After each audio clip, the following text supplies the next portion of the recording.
ರಾಜಕೀಯ ರಂಗದಲ್ಲಿ ರಣತಂತ್ರಗಳು ಎಷ್ಟು ಮುಖ್ಯನೋ ಅದೇ ರೀತಿ ತೆರೆಮರೆಯ ಹಿಂದೆ ಇರುವಂತಹ ಗ್ರಹಗತಿಗಳ ಸಂಖ್ಯೆಯು ಕೂಡ ಅಷ್ಟೇ ಅತ್ಯಗತ್ಯವಾಗಿರುವಂಥದ್ದು.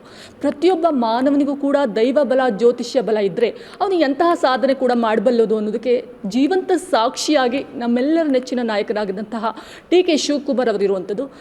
ಇವರಿಗೆ ಪ್ರತಿಯೊಂದು ಕಾರ್ಯದಲ್ಲೂ ಕೂಡ ಸನ್ಮಂಗಲವನ್ನು ಉಂಟು ಮಾಡುವ ಸಲುವಾಗಿ ಪ್ರತಿಯೊಂದು ಕೆಲಸಕ್ಕೂ ಕೂಡ ಮಾರ್ಗದರ್ಶನ ನೀಡ್ತಿದ್ದಂತಹ ಒಬ್ಬ ಮೇರು ಶಕ್ತಿ ಇವತ್ತು ನಮ್ಮ ಜೊತೆಗಿದ್ದಾರೆ.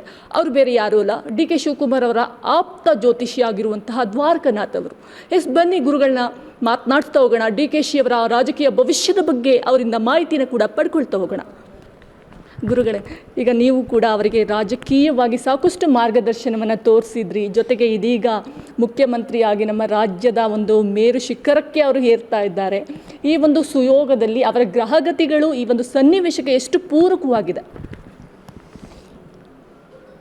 ಯಾವಾಗ ಸನ್ಮಾನ ಸಿದ್ದರಾಮಯ್ಯವರು ರಾಜೀನಾಮೆ ಸಿದ್ಧನಾಗಿದೆ ಅಂತ ಹೇಳಿ ಪದತ್ಯಾಗ ಮಾಡಿ ಶಿವಕುಮಾರ್ ಅವಕಾಶ ಮಾಡಿಕೊಟ್ರು, ಆ ಕೂಡಲೇ ಅವನ ರಾಜಯೋಗ ಆರಂಭ ಆಗಿದೆ ಅಂತ ನಾನು ಕಡಾಕಡಿಯಾಗಿ ಹೇಳಬಲ್ಲಿಲ್ಲ. ಅವ್ರು ಬಿಟ್ಕೊಡ್ತಾ ಇದ್ದರೆ ಏನೋ ಮಾಡೋಕ್ಕಾಗ್ತಿಲ್ಲ. ಇವನು ರಾಜಯೋಗ ಬಲಿಷ್ಠವಾಗಿತ್ತು, ಅದಕ್ಕೆ ದೇವರು ಬಿಡೋ ಮನಸ್ಸು ಕೊಟ್ಟ. ಈಗ ಆ ರಾಜಯೋಗ ಬಂದು ಕೂತ್ಕೋತಾರೆ. ಈ ನಾಡನ್ನು ಕಾಪಾಡ್ತಾರೆ ನಂಬಿಕೆ ನಾನು ಖಂಡಿತ ಅವ್ರಿಗೆ. ಗ್ರಹಗತಿಗಳು ಎಷ್ಟು ಪಾಸಿಟಿವ್ ಆಗಿರುವಂಥದ್ದು ಗುರುಗಳು. ನಾನು ಹೇಳಿದ್ದು ಗ್ರಹಗತಿಗಳು ಚೆನ್ನಾಗಿದೆ, ಆಗ್ತಾನೆ ಇರಲಿಲ್ಲ. ಆಯಿತು, ಒಂದು ವರ್ಷದಿಂದ ಜಗಳ ನಡೀತಾನೆ ಇತ್ತು. ಇವತ್ತು ನಾಳೆ ಇವತ್ತು ರಾಘವ್ ಗಾಂಧಿ ಸಿಕ್ಕಲಿಲ್ಲ, ಸೋನಿಯಾ ಗಾಂಧಿ ಮೇಡಮ್ ಸಿಕ್ಕಲಿಲ್ಲ ಅಂತ ಹೇಳ್ತಾನೆ ಇದ್ದರು. ಕಡೆಗೆ ಈಗ ಒಂದು ವರ್ಷ ತೊಗೊಂಡ್ರು, ಒಂದು 10 ತಿಂಗಳಾಯಿತು. ಲಾಸ್ಟು ನವಂಬರ್ ಕೊಡಬೇಕಾಗಿತ್ತು. ನವಂಬರಿಂದ ಆಲ್ಮೋಸ್ಟ್ ಜೂನ್ ಅಂದ್ಕೊಳ್ಳಿ, 6-9 ತಿಂಗಳಾಯಿತು. 9 ತಿಂಗಳಾದಮೇಲೆ ಆಗಿದೆಯಲ್ಲ. ಈಗ ಅಲ್ಲಿಗೇನಾಯ್ತು? ಅಲ್ಲಿಗೆ ಶಾಸ್ತ್ರ ಸುಳ್ಳಲ್ಲ. ನಿನ್ನ ಗುರುಗಳ ಈಗ ನೆಕ್ಸ್ಟು ಈ ಒಂದು ಸುಯೋಗಕ್ಕೆ ಸಾಕ್ಷಿ ಆಗ್ತಾ ಇದೆ ನಮ್ಮ ಕರ್ನಾಟಕ. ಯಾವ ಒಂದು ಗಳಿಗೆ, ಯಾವ ಒಂದು ಮುಹೂರ್ತದಲ್ಲಿ ಅವರು ಒಂದು CM ಸ್ಥಾನವನ್ನು ಅಲಂಕರಿಸಿದರೆ, ಪ್ರಮಾಣ ವಚನವನ್ನು ಸ್ವೀಕಾರ ಮಾಡಿದರೆ ಅವರ ಮುಂದಿನ ರಾಜಕೀಯ ಭವಿಷ್ಯ ಒಂದು ಉನ್ನತವಾಗಿರುತ್ತೆ. ಮುಂದಿನ ರಾಜಕೀಯದ ಭವಿಷ್ಯಕ್ಕೆ ಅವರು ಸೇರ್ನಾಗೋ ಟೈಮೇ ಭಾಳ ಮುಖ್ಯವಾಗುತ್ತೆ. ಈಗೇನು ಯಾವ ಒಂದು ರೈಲು ಕೂತ್ಕೊಂಡು ಪ್ರಯಾಣ ಮಾಡ್ತಾರೆ, ಆ ರೈಲು ಎಷ್ಟು ದೂರ ಹೋಗುತ್ತೆ, ಸುಖವಾಗಿ ಕರ್ಕೊಂಡು ಹೋಗುತ್ತಾ ರೈಲು, ಮಧ್ಯೆ ಅಪಘಾತ ಆಗುತ್ತಾ, ಯಾರು ಕಲ್ಗಿಲ್ಲಿ ಹೊಡಿತಾರಾ, ಅದೆಲ್ಲ ನೋಡ್ತಾ ಇರಬೇಕಾಗತ್ತೆ. ಅವ್ರು ರೈಲಲ್ಲಿ ಕೂತ್ಕೊಳ್ಳಿ, ಪ್ರಯಾಣ ಮಾಡಲಿ, ಅವತ್ತು ನಿಮಗೆ ಖಂಡಿತವಾಗಿ ಹೇಳ್ತೀನಿ. ಯಾಕೆಂದರೆ ಯಾವ ಟೈಮು ನಿಗದಿ ಆಗಿಲ್ಲ. 3 ಅಂತಾರೆ, 5 ಅಂತಾರೆ. 5, 3ರಲ್ಲಿ ತುಂಬ ವ್ಯತ್ಯಾಸ ಇದೆ. ಸೊ ಯಾವತ್ತು ಆಗ್ತದೆ ನೋಡೋಣ. ಇವತ್ತು ಈ ನಿಮಿಷದವರೆಗೂ 5ನೇ ತಾರೀಕು 5 ಅಂತಿತ್ತು, ಈಗ ಬದಲಾವಣೆ ಆಗಿದೆ 3ನೇ ತಾರೀಕು ಅಂತ ಬರ್ತಾಯಿದೆ ಅದು. ಸೊ ಅದನ್ನು ನೋಡ್ಕೊಂಡು ನಿನ್ನೆ ಕರೀತಿ ನಿಮಗೆ ಹೇಳ್ತೀನಿ ಏನು ಅಂತ.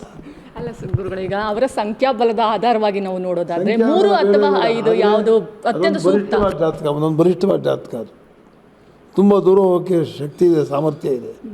ಅದು ಶತ್ರುಗಳು ಕಟ್ಟಾಕ್ತಾರ, ಶತ್ರುಗಳನ್ನ ಬಿಡಿಸ್ಕೊಳಕ್ಕಾಗುತ್ತಾ, ತೊಂದರೆಗಳನ್ನು ದೂರ ಮಾಡೋಕ್ಕಾಗುತ್ತಾ, ಅಥವಾ ಶತ್ರು ದಮನ ಮಾಡಿ ಆ ಶಾಂತತೆ ತಂದು ಎಲ್ಲರೂ ಒಟ್ಟಿಗೆ ಕರ್ಕೊಂಡೋಗೋಕ್ಕಾಗುತ್ತಾ, ಅದನ್ನು ನೋಡಬೇಕಾದ್ರೆ ಅವ್ರು ಯಾವ ನಿಮಿಷದಲ್ಲಿ ಈ ರಾಜ್ಯದ ಮುಖ್ಯಮಂತ್ರಿಗಳಾಗಿ ಕೂತ್ಕೋತಾರೆ ಗೊತ್ತಾಗುತ್ತೆ. ಹೌದು, ನಿಮಗೆ ವಿಜಯನಗರ ಏನಾಯಿತು, ಹೆಂಗೆ ಪತನವಾಗೋಯ್ತು, ಏನು ಕಾರಣ? ಅದಕ್ಕೆ ಒಳ್ಳೆಯ ಮುಹೂರ್ತದಲ್ಲಿ ನಿಮಗೆಲ್ಲ ಗೊತ್ತಲ್ವ, ಅವೆಲ್ಲವೇ ಸಾಮ್ರಾಜ್ಯನೇ ಕೂತೋಯ್ತಲ್ವ. ಅದಕ್ಕೆ ದೇವರೇ ನಿಯಾಮಕ ಮಾಡಿದ್ದಾನೆ. ಒಳ್ಳೆಯ ಸಮಯ, ಮುಹೂರ್ತ, ದಿನಶುದ್ಧಿ, ತಿಥಿ, ವಾರ, ನಕ್ಷತ್ರ, ಯೋಗ ಎಲ್ಲವನ್ನೂ ಮಾಡಿದ್ದೇನೆ. ಅದರಂತೆ ನೋಡಿಕೊಂಡ್ರೆ ಎಲ್ಲರಿಗೂ ಶ್ರೇಯಸ್ಸು ಉಂಟಾಗುತ್ತೆ. ಗುರುಗಳೇ, ನಮ್ಮ ಡಿ.ಕೆ.ಶಿ ಅವರ ಜಾತಕದ ಆಧಾರವಾಗಿ ನಾವು ನೋಡ್ತಾ ಹೋಗೋದಾದರೆ ರಾಜಕೀಯ ಜೀವನ ಅವ್ರದ್ದು ಇನ್ನು ನಮ್ಮ ರಾಜ್ಯ ರಾಜಕೀಯಕ್ಕೆ ಸೀಮಿತವಾಗುತ್ತೆ, ಅಥವಾ ಒಂದು ರಾಷ್ಟ್ರ ರಾಜಕಾರಣಕ್ಕೂ ಕೂಡ ಅವರ ಒಂದು ಹೋಗಿ ಅವರ ಒಂದು ಚಾಣಕ್ಷತೆಯನ್ನು ಮೆರೆಯುವಂಥ ಸಾಧ್ಯತೆ ಇದೆಯಾ? ಹೇಗೆ ನೀನು ಶಾಲೆ ಬುದ್ಧಿವಂತ ಇದೆಯಾ? ನೀನು ಬುದ್ಧಿಗೆ ನಾನು ಮೆಚ್ಚಿದ್ದೇನೆ. ನಿಂಗೊಂದು ವಿಚಾರ ಹೇಳಕ್ಕೆ ನಾನು ಬಯಸ್ತೇನೆ. ನಾನು ಬಿ ಜೆ ಪಿನೂ ಇದೆ ಪಕ್ಷ. ನಮ್ಮ ಪ್ರಧಾನಿಯವರು ಮೋದಿಯವರು ಅವರನ್ನು ಸೋರ್ಸೋಕ್ಕಾಗಿ ವಿರೋಧ ಮಾಡೋಕ್ಕೆ ಯಾರು ಹುಟ್ಟಿದ್ದಾರೆ? ಇನ್ನೂ ಹುಟ್ಟಿಲ್ವ? ಯಾರು ತಯಾರಾಗಿಲ್ಲ. ಅಲ್ಲಿಗೆ ಲೀಡ್ರ್ಗಳಿಲ್ಲ. ಆಯಿತಾ? ಕಾಂಗ್ರೆಸ್ನಲ್ಲಿ ಶಿವಕುಮಾರ್ ಬಿಟ್ಟರೆ ಲೀಡರೇ ಇಲ್ಲ. ಯಾರಿದ್ದಾರೆ ಲೀಡರ್? ತೋರಿಸು. ಏಕೈಕ ಬಿ ಜೆ ಪಿ ಲೀಡರ್ಗಳಿದ್ದಾರೆ? ಇಲ್ಲ. ಅಲ್ಲಿ ಸ್ವಸಾಮರ್ಥ್ಯದಿಂದ ಗೆದ್ದು ಬರ್ತೀನಿ, ನಾನೇನೇ ಬೇಕಾದ್ರೂ ಮಾಡ್ತೀನಿ ಅಂತ ಹೇಳ್ತಕ್ಕಂಥ ಒಬ್ಬ ಲೀಡರ್ ಬೇಕು. ಅಂಥ ಗುಣ ಶಿವಕುಮಾರ್ಗೆಲ್ಲವೂ ಇದೆ. ಆದ್ದರಿಂದ it is a long journey for him in politics. You can believe me. ಇನ್ನು ಗುರುಗಳೇ ಮುಂದುವರಿದಂತೆ ನಮ್ಮ ಡಿ ಕೆ ಶಿವಕುಮಾರ್ ಅವರ ಜಾತಕಕ್ಕೂ ಜೊತೆಗೆ ಡಿ ಕೆ ಸುರೇಶ್ ಅವರ ಜಾತಕಕ್ಕೂ ಯಾವ ರೀತಿ ಹೋಲಿಕೆ ಇದೆ? ಇವರ ಒಂದು ರಾಜಕೀಯದ ಏರಿಳಿತಗಳು ಅವರ ಮೇಲೂ ಕೂಡ ಪ್ರಭಾವ ಬೀರ್ತಾ ಇದೆಯಾ? ರಾಮಾಯಣ ಓದಿದೆಯಲ್ವ ನೀನು? ರಾಮ ಎಂದಾರು ಲಕ್ಷ್ಮಣ ಬಿಟ್ಟಿದ್ದ ಲಕ್ಷ್ಮಣನಿಗೆ ಸರ್ಪಗಾಬಲಾಗಿದ್ದು ತಾನು ನಿದ್ರಾಹಾರಗಳನ್ನು ತೊರೆದು ಅಣ್ಣನ ಕಾಪಾಡ್ದ. ಅಣ್ಣ ಏನು ಮಾಡ್ದ? ಅಣ್ಣನೂ ಕೂಡ ತಮ್ಮನ್ನು ಯಾವ ರೀತಿ ಕಾಣಬೇಕು ಅದೇ ರೀತಿ ಕಾಣ್ದ. ಕಡೆಗೆ ದೂರ್ವಾಸರು ಹೋಗೋ ಸಮಯಕ್ಕೆ ಬಂದಾಗ ಯಾರು ಬರಬಾರ್ದು ಅಂತ ಹೇಳಿರ್ತಾರೆ, ಕಾಲ್ನೇವಿ ಬಂದ್ಬಿಡ್ತಾರೆ. ಯಾರು ಬಂದರೆ ಈಗ ವಧೆ ಮಾಡ್ಬೇಕು ನೀನು, ನಮ್ಮಿಬ್ಬರು ಆಡೋ ಮಾತು ಯಾರು ಗೊತ್ತಾಗಬಾರ್ದು ನೇಮಿ ಇವನು ಹೇಳ್ತಾನೆ ರಾಮದೇವರಿಗೆ ಹೇಳ್ತಾನೆ. ಆದರೆ ಮಧ್ಯ ಲಕ್ಷ್ಮಣ ಅವನು ನೋಡ್ತಾನೆ. ಆಗ ರಾಮದೇವರು ಏನು ಮಾಡ್ತಾರೆ, ಸ್ವಂತ ತಮ್ಮನಾಗಿದ್ದರೂ ಕೂಡ ನೋಡಪ್ಪ ಯಾರೇ ಬಂದರೂ ಕೂಡ ಅವ್ರನ್ನ ಕೊಲ್ಲಬೇಕು ಅಂತ ತೀರ್ಮಾನ ಆಗಿತ್ತು. ನಮ್ಮ ಮಾತಾಡುವಾಗ ಕಾಲ್ನೇಮಿ ನಾನು ಮಾತಾಡುವಾಗ ಯಾರ ಮಧ್ಯೆ ಬಂದರೂ ಕೊಲ್ಲಬೇಕು ಅಂತ ತೀರ್ಮಾನ ಆಗಿರುತ್ತೆ. ಆ ತೀರ್ಮಾನ ನಿನ್ನ ಕೊಲ್ಲಬೇಕು, ಇವಾಗ ನಿನ್ನ ತ್ಯಾಗ ಮಾಡಲೇಬೇಕು, ಎಲ್ಲಿ ಬೇಕಾದ್ರೆ ಹೋಗು ಅಂದ್ಬಿಡ್ತಾನೆ. ಆಗ ಅವನೇನು ಮಾಡ್ತಾನೆ, ಸರಿಯೋನಿ ದಡಕ್ಕೆ ಹೋಗಿ ಎಲ್ಲ ಉಸಿರುಗಳನ್ನು ಕಟ್ಟಿ ಪ್ರಾಣ ಸಮೇತ ಹಾರಿಬಿಡ್ತಾನೆ ಮೇಲಕ್ಕೆ. ಶ್ರೇಷ್ಠನಾಗಿ ಮೇಲೆ ಕೊಡೋಗ್ತಾನೆ.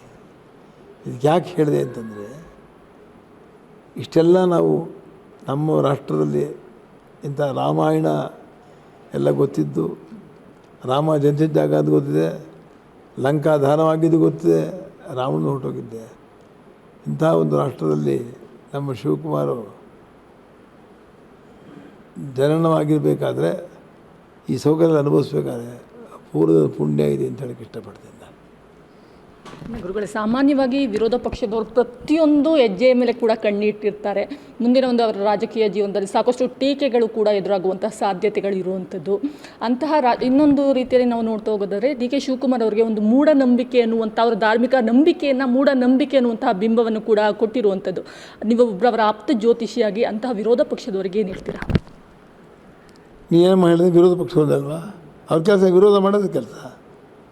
ಅವ್ರು ವಿರೋಧ ಮಾಡೋಕ್ಕೆ ಕೇಳ್ತಾ ಇರಬೇಕು ಅವರು. ಸೊ ಅವ್ರ ಕೆಲಸ ಮಾಡೋದಕ್ಕೆ ಅವ್ರ ಕೆಲಸ ಅವ್ರು ಮಾಡೋಕ್ಕೆ ನಾನು ಯಾಕೆ ಅಡ್ಡಿ ಆಗಬೇಕು? ಮಾಡ್ತಾಗಿರಲಿ. ಆದರೆ ಯಾವ ವಿರೋಧ ಪಕ್ಷದವರು ಮಾತಿನ ರಭಸದಲ್ಲಿ ಶಿವಕುಮಾರ್ ಸೋಲ್ಸೋಕ್ಕಾಗಲ್ಲ, ಆ ಶಕ್ತಿ ಅವಳಿಗೆ. ಆದರೆ ವಿರೋಧ ಪಕ್ಷದವರು ವಿರೋಧ ಮಾಡಿದರೆ ಏನೇ ಹೆಣ್ಮಕ್ಳಿಗೆ ಟ್ರೋಪ್ ಹಾಕ್ತಾರೆ, ಇವರೇನು ಸುಮ್ಮನೆ ಕೂತಿ ನೋಡಿಕೊಂಡು ಅಂತಾರಲ್ವ. ವಿರೋಧ ಪಕ್ಷ ಇಟ್ಟಿರೋದನ್ನೇ ಚಾಣಕ್ಯದಿಂದ ಮಾಡಿದರೋದನ್ನೇ. ಯಾಕಂದರೆ ಯಾರು ಹೇಳೋರಿರಬೇಕು, ದಾರಿ ತಪ್ಪಿದ್ರೆ ನೀತಿ ತಪ್ಪಿದ್ರೆ ಹೇಳೋರಿರಬೇಕು. ಅವ್ರು ಹೇಳೋದು ಸರಿ ಇದೆ. ಅವರೊಂದು ಕಣ್ಣು ಆಡಳಿತ ಪಕ್ಷದ ಮೇಲೆ ಕಣ್ಣಿಟ್ಟಿದ್ದಾರೆ. ಹೇಳಬೇಕು, ಕೇಳಬೇಕು, ತಿದ್ಕೋಬೇಕು. ಜನಕ್ಕೆ ಒಳ್ಳೇದು ಮಾಡೋದು ಯಾವುದು ನಿಲ್ಲಿಸಬಾರ್ದು. ವಿರೋಧ ಪಕ್ಷ ಹಾಗೆ ಇರಲಿ. ಸರಿನಾ ಗುರುಗಳ ಜ್ಯೋತಿಷಿಯವರ ನಿಮ್ಮ ಒಂದು ಶಾಸ್ತ್ರದ ಪ್ರಕಾರ ಡಿ ಕೆ ಶಿವಕುಮಾರ್ ಅವರು ಪೂರ್ಣಾವಧಿಯ ಒಂದು CM ಆಗಿ ಮುಂದುವರಿತಾರಾ ಅಥವಾ ಜಂಟಿಯಾಗಿ ಅಧಿಕಾರವನ್ನು ಸ್ವೀಕಾರ ಮಾಡಿ? 28ರಲ್ಲಿ ಬಂದು ಕೇಳಬೇಕು. ಇನ್ನು 2 ವರ್ಷ ಕಾಯಬೇಕು ನೀನು. ಯಾಕೆ ಅಂತಂದರೆ ಮೊದಲು ಈ ಟರ್ಮ್ ಮುಗಿಲಿ ಅಲ್ವಾ? ಟರ್ಮ್ ಮುಗಿದಿಲ್ಲ, ನಾವೇ ಕಾಲಿಗೆ ಹೋಗೋಣ. ಈಗಲೇ 2008ಕ್ಕೆ ಈ ಸರ್ಕಾರ ಪರ್ಫಾರ್ಮೆನ್ಸ್ ಏನು ಮಾಡ್ತೀನಿ ಮೊಮ್ಮಗಲ್ಲ ನೋಡಿ. ಈಗ ಶಿವಕುಮಾರು ಬೆಳೆದು ಬಂದು ಎಲೆಕ್ಷನ್ ಗೆಲ್ಲಬೇಕಾದ್ರೆ ಮೊದಲು ಪ್ಯಾರಲಲ್ಲಾಗಿ ಸರ್ಕಾರ ನಡೆಸಬೇಕು, ಜೊತೆಗೆ ಶತ್ರುಗಳ ಕಾಟ ತಡ್ಕೋಬೇಕು, ಮೇಲ್ಗಡೆಯಿಂದ ಒತ್ತಡ ತಡ್ಕೋಬೇಕು, ಎಲೆಕ್ಷನ್ ತಯಾರಿ ನಡೆಸಬೇಕು. ಇಷ್ಟು ಮಾಡೋಕ್ಕೆ ಸಮಯ ಇಲ್ಲಿದೆ. ಆದ್ದರಿಂದ ಆಡಳಿತ ಹೇಗೆ ಕೊಡ್ತಾರೆ, ಜನಗಳಿಗೆ ಸ್ವೀಕಾರ ಮಾಡ್ತಾರೆ. ಮೊದಲು ಕಾಂಗ್ರೆಸ್ ಪಕ್ಷ ಭ್ರಷ್ಟಾಚಾರ ಅಂತ ಬರೆದಿರಲ್ಲ, ಅದೆಲ್ಲ ಪೇಂಟ್ ಹೊಡೆದು ಅಳಿಸ್ಬೇಕು. ಅದನ್ನು ನಿರ್ಮೂಲ ಮಾಡಿದರೆ ಬಟ್ ಸರ್ಕಾರನ ಹೆಸರೋದ್ರ ಮಾತ್ರವಾಗಿ ಅವರು ಗೆಲ್ಲಕ್ಕೆ ಅವಕಾಶಗಳಾಗುತ್ತೆ. ಹೆಚ್ಚು ಸೀಟ್ ಗೆಲ್ಬೋದು. ಆದರೆ ಬಹುತೇಕ ಪಕ್ಷ ಇಲ್ಲಿ ಯಾರು ಲೀಡರ್ ಇದ್ದಾರೆ? ಹರಿಸಮಾನ ಶಿವಕುಮಾರ್ ಯಾರು ಲೀಡರ್ ಇದ್ದಾರೆ? BJP ಇದ್ದಾರಾ? ಇಲ್ವಲ್ಲ. ಎಲ್ಲಿದ್ದಾರೆ? ಇಲ್ಲವೇ ಇಲ್ಲ ಅಲ್ಲಿ. ಅದರಿಂದ ಅವರಿಗೆ ಮುಂದೆ ಅವಕಾಶ ಇದೆ. ಅವರು ಬರಲಿ ಅಂತ ನಮ್ಮ ದೇವರು ಸುಬ್ರಹ್ಮಣ್ಯ ದೇವರು ಪ್ರಾರ್ಥನೆ ಮಾಡ್ತಾರೆ. ಗುರುಗಳೇ, ಮುಂದುವರಿದಂತೆ ಡಿ ಕೆ ಶಿವಕುಮಾರ್ ಅವರು ಅಧಿಕಾರ ಸ್ವೀಕಾರ ಮಾಡಿದ ನಂತರದಲ್ಲಿ ಅವರಿಗೆ ಯಾವೆಲ್ಲ ಕಂಟಕಗಳೇನಾದರೂ ಎದುರಾಗುವಂತಹ ಸಾಧ್ಯತೆಗಳೇನಾದರೂ ಇದೆಯಾ? ಅದಕ್ಕೆ ನೀವು ಪರಿಹಾರವನ್ನೇನಾದರೂ ಈಗಾಗಲೇ ಸೂಚಿಸಿದ್ದೀರಾ? ಹೇಗೆ? ಅದಕ್ಕೆ ಅಲ್ವಾ ಗುರು ಇದೆಲ್ಲ ಗುರಿ ಮುಟ್ಟಕ್ಕಾಗತ್ತಾ? ಶಿಷ್ಯನಿಗೆ ಏನು ಕಂಟಕ ಬಂದರೆ ಯಾರು ನೋಡಬೇಕು? ನಾವೇ ನೋಡಬೇಕು. ನೋಡ್ತೀವಿ, ಪರಿಹಾರ ಮಾಡ್ತೀವಿ. ಅವನಿಗೆ ಸಾಮರ್ಥ್ಯ ಕೊಡು, ಶಕ್ತಿ ಕೊಡು, ಶಕ್ತಿ ಕೊಡು ಪ್ರಾರ್ಥನೆ ಮಾಡ್ತೀವಿ. ಖಂಡಿತವಾಗಲೂ ಒಬ್ಬ ಗುರು ಇದ್ದರೆ ಎಂಥ ಕಷ್ಟವನ್ನು ದಾಟಿಸ್ತಾನೆ. ನಮ್ಮ ಗುರುಗಳಿದ್ದಾರಲ್ಲಿ ಸಾಕ್ಷಾತ್ ಶ್ರೀ ದತ್ತಾತ್ರೇಯ ಮಹಾರಾಜರಿದ್ದಾರೆ. ದತ್ತಕ್ಷೇತ್ರಕ್ಕೆ ಹೋದರೆ ಸಿದ್ಧಿನೂ ಆಗ್ತಾನೆ, ಪ್ರಸಿದ್ಧಿನೂ ಆಗ್ತಾನೆ. ದತ್ತಕ್ಷೇತ್ರದಲ್ಲಿ ಯಾರೂ ಮಾಡಿದಿರೋ ಕೆಲಸ ಮಾಡಿದ್ದಾನೆ. ಕೂತ್ಕೊಂಡು ಪಾರಾಯಣ ಮಾಡಿ ಕೊಟ್ಟು 500 ಜನ ಪಾರಾಯಣ ಮಾಡೋದು, ಅಂಥ ಒಂದು ಆಸನ ಕಲ್ಪನೆ ಮಾಡಿ ಕೊಟ್ಟಿದ್ದಾನೆ. ಅದೆಲ್ಲ ಪುಣ್ಯ ಇರುತ್ತಲ್ವ. ಸೊ ಅವ್ರು ಸೇವೆ ಮಾಡಿದ್ಮೇಲೆ ಶಿವಕುಮಾರು ದತ್ತ ಸೇವೆ ಮಾಡಿರೋನು, ಮುಂದೆ ಮಾಡೋನು, ಸದ್ಯಕ್ಕೆ ಹೋಗೋರಿದ್ದಾನೆ. ದತ್ತ ಸೇವೆ ಮಾಡಿದವರು ಸಿದ್ಧಿನೂ ಆಗ್ತಾರೆ, ಪ್ರಸಿದ್ಧರು ಆಗ್ತಾರೆ. ಖಂಡಿತ ಪ್ರಸಿದ್ಧರು ಆಗೇ ಆಗ್ತಾನೆ. ಅವನಿಗೆ ಯಾವ ಸೋಲು ಗೀಲು ಏನು ಬರೋದಿಲ್ಲ. ಕನಕಪುರದ ಬಂಡೆ ಅಂತಲೇ ಖ್ಯಾತಿ ಪಡೆದಂಥವ್ರು ಡಿ ಕೆ ಶಿವಕುಮಾರ್ ಅವರು. ಸಿಕ್ಕಾಪಟ್ಟೆ ಕೋಪ ಅವರಿಗೆ, ಎಲ್ಲಿ ಯಾವಾಗ ಹೇಗೆ ರೇಗ್ತಾರೆ ಅಂತಲೇ ಹೇಳೋಕ್ಕಾಗೋದಿಲ್ಲ. ಅವರನ್ನು ಶಾಂತಗೊಳಿಸೋದಕ್ಕೆ ನೀವೇನಾದರೂ ಸಲಹೆಗಳು ಕೊಟ್ಟಿದ್ದೀರಾ? ನಾನು ಹತ್ತು ಹೇಳಿದ್ದೀನಿ, ರಾಜನಿಗೆ ನಗುಮುಖ ಇರಬೇಕು. ಒಬ್ಬ ರಾಜ್ಯದ ದೊರೆಗೆ ಯಾರೇ ಬರಲಿ, ಚಿಕ್ಕವ್ರು ಬರಲಿ, ದೊಡ್ಡವ್ರು ಬರಲಿ, ಯಾರು ಬಂದರೂ ನಗುಮುಖನ ಸಾಧಿಸಬೇಕು. ಪಾಪ ಕೂತ್ಕೊಳ್ಳಿ, ಒಂದು ಕಾಫಿ ಕೊಡು, ನೀರು ತಂದು ಕೊಡೋ ಹೇಳ್ಬೇಕಾದ್ರೆ. ನಿಮ್ಮ ಕೆಲಸ ಏನಿದೆ ನೀವು ಕೊಡಿ, ಆಗೋದು ಹೋಗೋದು ನಿಮ್ಮ ಅದೃಷ್ಟ. ನಿಮ್ಮ ಕರೆಸ್ಕೊಂಡು ಅವ್ರ ಕೈಲಾಯ್ತ ಮಾಡಿಕೊಡ್ಲಿ. ಯಾರು ಮಾಡೋಕೆ ಮಾಡು ಅಂತ ಹೇಳ್ತಾರೆ ಆಫೀಸರ್ಗಳು, ಇಲ್ಲ ಆಗಲ್ಲ ಅಂತ ಹೇಳ್ತಾರೆ. ಅಷ್ಟು ಮಾಡಿಕೊಟ್ರೆ ಜನ ಎಲ್ಲ ಸಂತೋಷ ಯಾಕೆ ಹೋಗಲ್ಲ. ಕರೆದು ಕೂತು ಮಾತಾಡಿಸಿ ಸಮಸ್ಯೆಯನ್ನು ಹೇಳಿ, ಆ ಸಮಸ್ಯೆ ಸಾಲ್ವ್ ಆಗಿದ್ದು ಅಲ್ಲೇ ಮಾಡಿಕೊಡ್ತಾರೆ. ಅದು ಯಾರು ನೋಡಬೇಕು ಅಂತಾರೆ, ಯಾರು ಆಫೀಸರ್ ಕೈ ಕೊಡ್ತಾರೆ. ಅಷ್ಟು ಮಾಡಿದ್ರೆ ಸಾಕು. ನಾನು ಹೇಳಿದ್ದೀನಿ, ಅಷ್ಟು ಪೇಷನ್ಸ್ ಇರಬೇಕು ನಿನಗೆ. ಯಾರ ಮೇಲೂ ರಾಜಕೋಪ ಒಳ್ಳೆಯದಲ್ಲ. ರಾಜಕೋಪ ಪ್ರಜಾಕೋಪಕ್ಕೆ ತಿರುಗಿದ್ರೆ ರಾಜನ ಅಳಿಸೋಗ್ತಾನೆ ಶಾಸ್ತ್ರ ಇದೆ. ಪ್ರಜಾಕೋಪಕ್ಕೆ ಸಿಕ್ಕಾಕೋಬಾರ್ದು ಅಷ್ಟೇ. ಬುದ್ಧಿ ಹೇಳಿಬಿಟ್ಟಿದ್ದೀವಿ ಆಗಲೇ ಅವರಿಗೆ. ಅದನ್ನು ಹೇಳಿದ್ವಿ, ಕೋಪ ಮಾಡಬಾರ್ದು ಅಂದ್ಕೊಂಡು ಹೇಳಿದ್ವಿ. ಅದೇ ರೀತಿ ನಡ್ಕೋತಾರೆ ಅಂತಂದರೆ. ಗುರುಗಳ ಕೊನೆಯದಾಗಿ ಇನ್ನು ಡಿ ಕೆ ಶಿವಕುಮಾರ್ ಅವರ ಒಂದು ಗ್ರಹಗಳ ಬಲವಾಗಿ ಅವರ ಒಂದು ಪಾಸಿಟಿವ್ ಆಗಿರ್ಬೋದು, ನೆಗೆಟಿವ್ ಆಗಿರ್ಬೋದು, ಪ್ರತಿಯೊಂದು ನಮ್ಮ ರಾಜ್ಯದ ಜನತೆಯ ಮೇಲೆ ಯಾವ ರೀತಿ ಪರಿಣಾಮವನ್ನು ಬೀರುತ್ತೆ, ನಮ್ಮ ರಾಜ್ಯ ಯಾವ ರೀತಿ ಅಭಿವೃದ್ಧಿಯ ಪಥದಲ್ಲಿ ಸಾಗ್ತಾ ಹೋಗುತ್ತೆ? ಹಾಲಿ ಇವತ್ತಿನ ಪ್ರಸ್ತುತದಲ್ಲಿ ಇವತ್ತು ಬೆಂಗಳೂರಲ್ಲಿ ಬೇಕಾದಷ್ಟು ಸಮಸ್ಯೆಗಳಿದೆ. ಆ ಸಮಸ್ಯೆಗಳನ್ನು ಬಗೆಹರಿಸೋಕ್ಕೆ ಮುಂದಾಗಬೇಕು. ಯಾಕಂದರೆ ಬೆಂಗಳೂರಿನಲ್ಲಿ ಕಾರ್ಪೊರೇಟ್ ಚುನಾವಣೆಯೂ ಬಂತು. ಮೇಲಾಗಿ ಮಳೆಗಳೇ ಬಂದು ಸಿಕ್ಕಾಕೊಂಡ್ರೆ ಅಥವಾ ನೀರಿನ ಅಭಾವ ಇದೆ. ಮೇಲಾಗಿ ಒಂದಿನ ಜಾಗಕ್ಕೆ ಹೋಗೋಕ್ಕೆ ತುಂಬ ತೊಂದರೆ ಆಗ್ತಾಯಿದೆ. ಅಷ್ಟೊಂದೆಲ್ಲ ಇರುವಾಗ ಸಮಸ್ಯೆಗಳು ಪರಿಹಾರ ಮಾಡಿದ್ರೆ ಅರ್ಧ ಕೆಲಸ ಮುಗಿದಂಗೆ. ಇನ್ನರ್ಧ ಕೆಲಸ ಇಲ್ಲಿಂದ ಒಳ್ಳೆ ಶುದ್ಧವಾಗಿ ಇರ್ತಕ್ಕಂಥ ಆಫೀಸರ್ಗಳನ್ನ ಕರ್ಕೊಂಡು ಒಂದೊಂದು ಡಿಸ್ಟ್ರಿಕ್ಟ್ಗೆ ಹೋಗಬೇಕು. 2 ಸಲ ಅಲ್ಲೇ ಇರಬೇಕು. ಜನಗಳನ್ನು ಸ್ಪಂದನೆ ಮಾಡಬೇಕು. ಆಫೀಸರ್ ಕರೆಸ್ಬೇಕು, ಜನನೂ ಕರೆಸ್ಬೇಕು. ಅವ್ರು ಜನಗಳು ಏನು ಹೇಳ್ತಾರೋ ಅಲ್ಲೇ ನೋಡಬೇಕು, ಅಲ್ಲೇ ಆರ್ಡ್ರ್ ಮಾಡಬೇಕು, ಅಲ್ಲಿ ಬರಬೇಕು. ಆ ಸಿಸ್ಟಮ್ ಮಾಡಿದ್ರೆ ಜನ ಇಷ್ಟಪಡ್ತಾರೆ. ಎದ್ದು ಬರೋಕ್ಕೆ ಪೂರ್ಣವಾಗಿ ಸಹಕಾರ ಆಗುತ್ತೆ. ನೋಡಿದ್ರಲ್ಲ, ಇದಿಷ್ಟು ಕೂಡ ಡಿ ಕೆ ಶಿವಕುಮಾರ್ ಅವರ ಆಪ್ತ ಜ್ಯೋತಿಷಿ ಮತ್ತು ಮಾರ್ಗದರ್ಶಕರಾಗಿರುವಂತಹ ದ್ವಾರಕನಾಥ ಗುರೂಜಿಯವರ ಮಾತುಗಳು. ಕ್ಯಾಮ್ರಾಮನ್ ಶಂಕರ್ ಜೊತೆ ವಿನುತಾ HL, ರಾಜ್ ನ್ಯೂಸ್ ಕನ್ನಡ, ಬೆಂಗಳೂರು.